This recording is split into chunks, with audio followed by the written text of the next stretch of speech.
بسم الله والصلاة والسلام على سيدنا محمد صلى الله عليه وعلى آله وسلم. من أشهر نظريات علم النفس اللي بنسمع عنها هي نظرية التحليل النفسي. ودايما نظرية التحليل النفسي بتفكرني بمشهد الفيلم ده. وعرفت منين؟ حكيم روحاني حضرتك. ما تعرفيش اني اقدر اقرا افكارك، ومن عينيكي اقدر اقولك كل اسرارك. نظرية التحليل النفسي هو منهج علمي اخترعه العالم النمساوي والطبيب النفسي سيغموند فرويد لدراسة أعماق حياة الفرد وعلاج اضطراباتها الخفية والكمينة وراء السلوك الظاهري للفرد، من خلال التداعي الحر النابع عن أعماق النفس الداخلية واستثارة الذكريات واستعادة الأحداث والانفعالات القديمة اللي مر بها الفرد منذ مرحلة الطفولة المبكرة.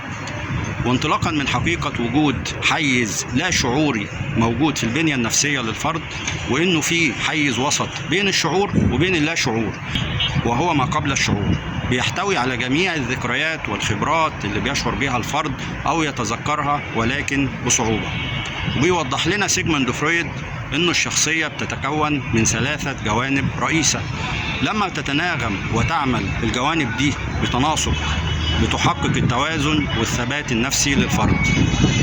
أول جانب من الجوانب دي الأنا، وهو جانب شعوري بيمثل الذات ويتكون من خلال تواصل الفرد بالبيئة المحيطة في صورة اجتماعية ومادية ومعنوية، وتجعل الفرد أكثر نضج واستبصار ووعي بعاقبة أفعاله.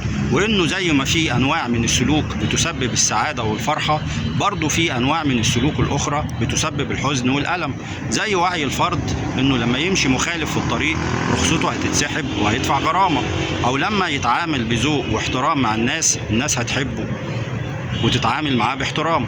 وبمعنى أوضح، الأنا هو عقل فاعل يعمل في حدود الواقع والممكن، يلبي إشباع حاجات ويؤخر إشباع حاجات أخرى. رقم 2 الهو، وهو بيمثل الجانب اللا شعوري في الشخصية، وهو عبارة عن مخزن الطاقة النفسية وكل خطوات العقل البشري بمشاعرها وأثامها وعدوانياتها ودافعياتها وحاجاتها البيولوجية والفطرية والجنسية بتصدر عنه. وهو مخزن ذكريات الطفولة والرغبات المحظورة والانفعالات، ولا يعطي اهتمام أو وزن للعالم الخارجي بثقافاته وعاداته وتقاليده وأخلاقه، وهو لا يساير أصلا النظم الأخلاقية والقواعد والثقافة والعادات، والهو هو منبع العدوان والإثم.